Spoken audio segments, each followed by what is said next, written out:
Esse fenômeno chamado de implantação, ele é fundamental para a prevenção da pré-eclâmpsia. Por quê? Vamos entender. Chegou o blastocisto, que é como esse óvulo que foi fecundado, que foi se proliferando, chegou lá no nosso útero, certo? Chegou o nosso útero aqui, tá aqui no nosso útero. Então, tudo tem que estar favorável para que esse bebê implante, para que ele consiga se aderir, né, este futuro bebê, consiga se aderir ali na parede do útero, tá? Então, isso aqui, gente, até, inclusive, para vocês terem ideia, a gente vai ter uma massa celular, que é onde vai formar o feto mesmo, onde vai começar a se desenvolver o feto. A massa celular, ela tem que estar voltada para a parede do útero. Se por acaso ela estiver voltada para a luz do útero, para luz não, né? Para a cavidade uterina, que não tem luz porque não tem continuação o útero. Mas se tiver voltada para a cavidade uterina, essa implantação já vai ser mal feita, tá? Então, são uma série de adaptações que a gente precisa para que essa implantação aconteça. Essas células do útero aqui, elas não estão paradinhas lá só esperando chegar. Elas se preparam ao longo do mês todo. Por que vocês acham que a gente tem tanta oscilação hormonal ao longo do nosso ciclo menstrual? Então, chega ali a começar a aumentar a nossa produção de progesterona, e tem inúmeros outros hormônios também que fazem isso, tá? Que trabalham e se preparam. Mas principalmente a progesterona aqui, ela vai gerar uma adaptação, né, nessas células do útero para que elas se tornem receptivas para aquele blastocisto que está chegando, tá? Isso a gente chama de decidualização. Então essas células aqui não tem ainda quem que vai nutrir esse bebezinho que está chegando ali.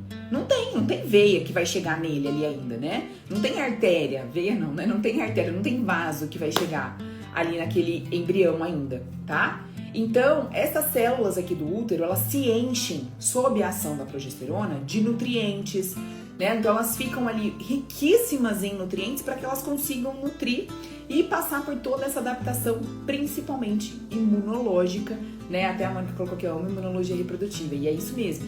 A gente tem toda uma adaptação imunológica, a gente precisa de inflamação local, né? Então, a gente precisa ter toda essa adaptação para que aquele blastocisto consiga chegar ali na parede do útero, tá?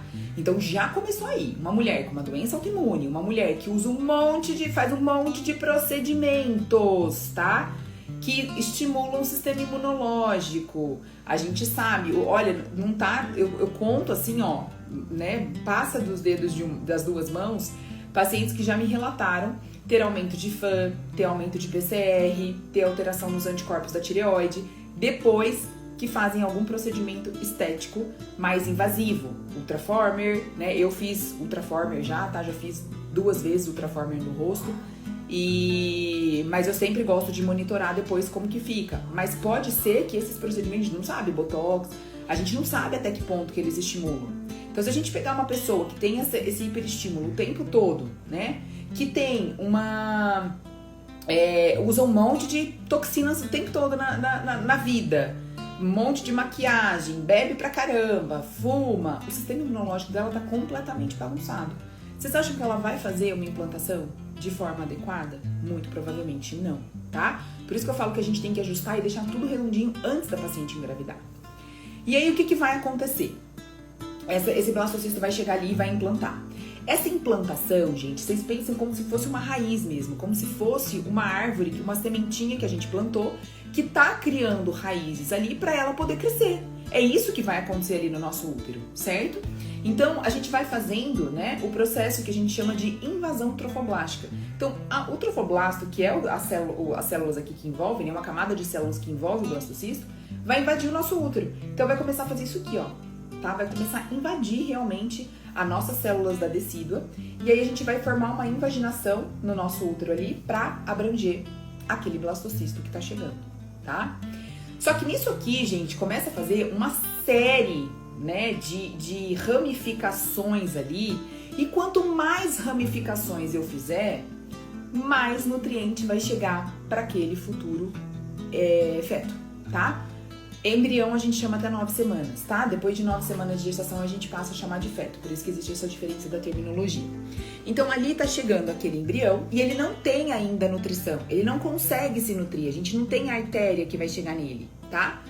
Então a gente vai ter que criar essas artérias num processo que é a angiogênese, formação de novos vasos. Então a gente começa a ramificar e criar vários vasos ali para que ele consiga então ser nutrido.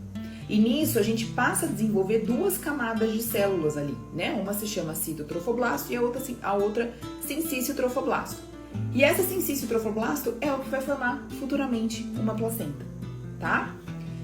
E aí a gente tem que pensar assim, ó, a mãe, né? Ela tá lá antes dela engravidar, tá lá bonitona, as artérias dela são todas espiraladas.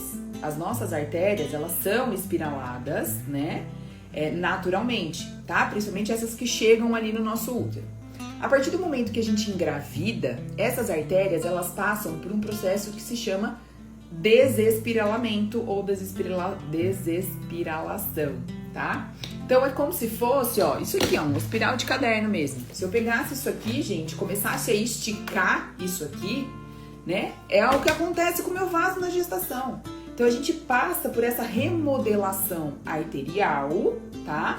Pra quê? Pra que minha artéria fique mais dilatada e que a gente amplie essa superfície, né, de contato ali, para eu conseguir fazer chegar mais nutriente e oxigênio para aquele bebê.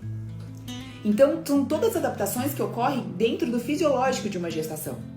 Então, a gente precisa que essas adaptações aconteçam, tá? Então, olha a quantidade de eventos que tem que acontecer até que essa placenta comece a ser formada.